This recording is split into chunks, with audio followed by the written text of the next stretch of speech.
L2.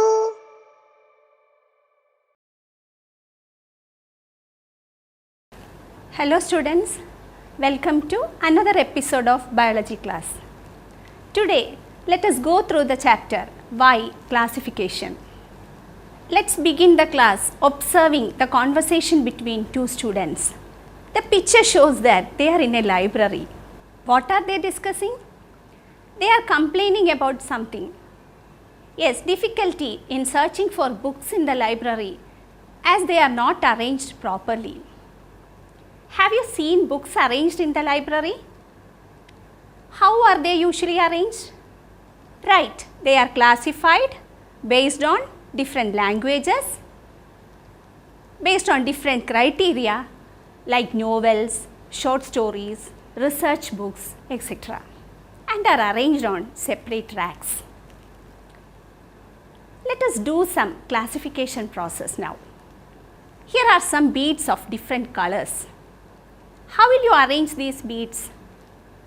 Sure, you will arrange them based on their colors. What about these geometrical figures? Definitely, you will arrange them based on their shapes. But you can arrange them based on their colors also. But what is the suitable classification? Right, on the basis of the shape. We human beings have the tendency to classify things around us. How do we classify things? Based on shape, colors, size, use, etc. Observe these pictures. Picture of a dog and a cat. What are the different criteria that can be used for classifying these organisms? Size, beauty, speed, sharp canines. Sharp canines means the tooth that is used for tearing meat, and retractile claws, claws that can be withdrawn into feet. In order to classify organisms, the criteria adopted should consider the structure and functions of the body parts. Let me repeat, in order to classify organisms, the criteria adopted should consider the body structure and functions. Size, beauty, speed, etc. cannot be used rationally to assess body structure and functions. But the criteria sharp canines and retractile claws carefully evaluates the body structure and functions at the micro level. It is necessary to choose subtle criteria for classification in order to make it scientific and accurate. So, if the specific criteria are adopted, classification becomes more accurate. In order to understand this clearly, let us do an activity. Here are some animals. Let us try to classify them. All these animals are familiar to you. Dragonfly, spider, grasshopper, butterfly, snail, housefly. Let us first classify them by choosing the criteria wings. There are two options for this criterion, that is organisms with wings and organisms without wings. Among these organisms, dragonfly, butterfly, housefly and grasshopper have wings. So they became one group. And what are the organisms that got expelled? Yes, snail and spider. Now let us classify these organisms with wings by using another indicator, number of wings. This indicator also has two possibilities, a pair of observable wings and two pairs of observable wings. What is the indicator? Number of wings. And what are the two possibilities? A pair of observable wings and two pairs of observable wings. Out of these organisms, now the housefly got exempted as it has a single pair of wings, which is observable. and dragonfly, butterfly and grasshopper became a group because they have similar characters, that is two pairs of observable wings. Now let us again classify these organisms with two pairs of observable wings using another indicator, peculiarity of legs. The two possibilities of these character or the indicator is legs with equal length and legs with unequal length. Out of these organisms, the legs of a grasshopper is unequal, so it got exempted from the group. And now the butterfly and dragonfly are in the same group as they share similar characters. Now we have to classify these two organisms again. For that, another specific indicator is required that makes them separate. The indicator is peculiarity of wings. The two possibilities of this indicator is transparent wings and non-transparent wings. And you know, dragonfly is having transparent wings. So it is separate, and non-transparent wing is the characteristic feature of butterfly. So it is in another group. How is the activity? Isn't it interesting? Why is the classification of these organisms very easy? Yes, here the number of organisms were limited. Then we have used some specific indicators, and each indicator has two clear options. These type of specific indicators which are used to classify organisms, or in order to identify and classify organisms, we can use specific indicators like this. These are called as taxonomic keys. Taxonomic keys are scientific indicators used for identifying and classifying plants and animals. One of the most important taxonomic key is the dichotomous key. Each indicator in this key has two possibilities. Actually, we have classified the organisms using the dichotomous key. For classifying organisms in the activity that we have completed just now, we have used the dichotomous key. In a dichotomous key, there are two possibilities of selection. Let us go through that indicators and the possibilities of selection once again. For the indicator wings, the possibilities of selection are with wings and without wings. The next indicator is number of wings. One pair of observable wings and two pairs of observable wings. Then the peculiarity of legs. The two possibilities are legs with equal length and legs with unequal length.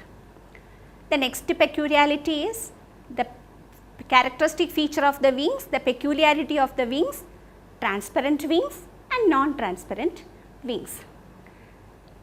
Such type of keys that are having two possibilities of selection are called as dichotomous keys.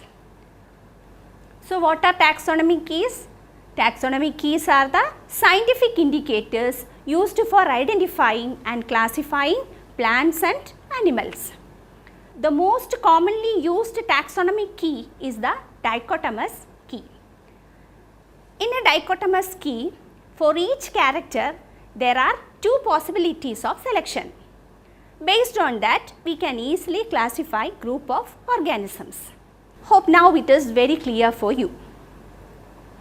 Classification becomes easier with the use of such specific indicators.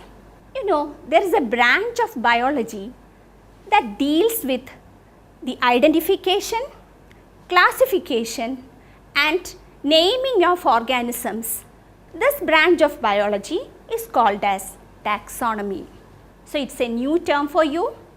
Taxonomy is the branch of biology that identifies organisms, classifies them on the basis of similarities and differences, and names them scientifically. Let me repeat, taxonomy is the branch of biology that identifies organisms, classifies them on the basis of similarities and differences, and names them scientifically. For the purpose of classification, the characteristic features of organisms, their genetic constitution, their external as well as internal features, their evolutionary relationship, etc., should be thoroughly studied. In order to classify organisms, the characteristic features of the organisms, their external as well as internal features, genetic constitution, evolutionary relationships, etc., are to be thoroughly studied. This study reveals the relationship between various groups of organisms. It also enables us to acquire general idea about different plants and animals of various geographic areas. Moreover, taxonomy provides us evidences about the various stages of evolution of organisms from simple to complex. So, for the purpose of classification, the characteristic features of organisms should be thoroughly studied, their external as well as internal features, genetic constitution, evolutionary relationship, etc., also should be studied. This study helps us to understand the relation between various group of organisms. It also helps us to acquire general idea about the various plants and animals of various geographic areas, and also it provides us evidences of evolution which explains various stages of evolution from simple to complex. Based on the similarities or differences, all organisms including human beings are placed in different levels of classification. It was the scientist Carl Linnaeus who fixed taxonomic hierarchy and provided a scientific base for classification. Carl Linnaeus is known as the father of taxonomy. Before going to the details of the contribution of Carl Linnaeus, let us go through the contributions of various scientists in the history of taxonomy. Look at this picture. Yes, this is the picture of the famous Greek philosopher Aristotle. You know, he is the father of biology. He classified organisms with red blood cells and without red blood cells. So, what is the contribution of Aristotle in the field of taxonomy? He tried to classify organisms into organisms with the red blood cells and without red blood cells. Next is the Greek botanist Theophrastus. He is the father of botany. He tried to classify plants as annuals, biennials and perennials. What are annuals? Yes, plants that complete their life cycle within 1 year is called as annuals, and those plants which need 2 years to complete their life cycle are called as biennials, and that live for a long time are called as perennials. Next is the intense scientist Charagain. You know the contribution of Charagain in the field of medicine. He is the father of Ayurveda. He wrote the treatise Charaka Samhita, including 200 plants and animals. John Ray, the eminent English scientist, recorded more than 18,000 plants in his book Historia Generalis Plantarum. He was the person who first used the term species. So, the book written by John Ray is Historia Generalis Plantarum, and in that book he has included 18,000 plants. Next is Carl Linnaeus. He is the Swedish scientist. We have already discussed about the contribution of Carl Linnaeus in the field of taxonomy. He was the person who fixed up the criteria for classification, that is the hierarchy of classification. He is the father of modern taxonomy. Another major contribution of Carl Linnaeus is the binomial nomenclature, that is the scientific method of naming organisms. We can discuss that later in the same chapter. Let us understand more about the hierarchy of classification fixed up by Carl Linnaeus.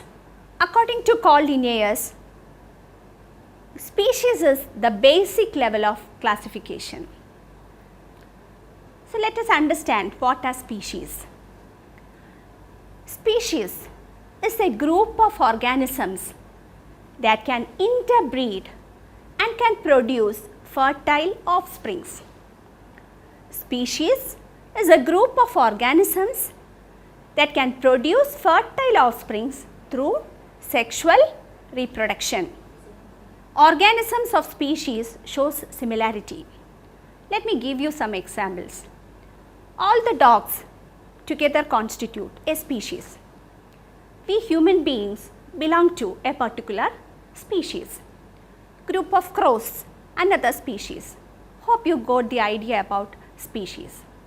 Let me repeat this once again. Species are similar organisms that can produce fertile offsprings through interbreeding or sexual reproduction. In this picture, at the species level, you can see a black bear. So, the group of black bears together constitute a species because they have similarity and they interbreed to produce offsprings. Such kind of similar species together constitute a genus. In the picture, you can find different types of bears. There is a polar bear and another type of bear also is present in the group. So, three kinds of bears. They are of different species, but they show some similarity. So, they are placed in another level of classification. It is the genus. So, species that share some common features are placed under the next level of classification. It is genus. So, similar species constitute a genus. Now, the organisms of different genus, they also have some similarity. These organisms of the similar genus together constitute the next level of classification. It is the family. So, in a family, you can find number of genus as these genus are having some similarity. Such similar families together constitute the next level of classification. It is the order. The next level of classification is called as order. In an order, you can see several families that share some common features. So, the families that come under an order will have some similar features. Next is class. Different orders which show some similarity are placed under the another level of hierarchy. It is the class. So, in a class, you can see organisms belong to different orders, but they show similarity. So, the similar orders can be seen in a class. So, various orders together constitute the class, and related classes join together to form the phylum. All phyla constitute a kingdom. It is the highest level of classification.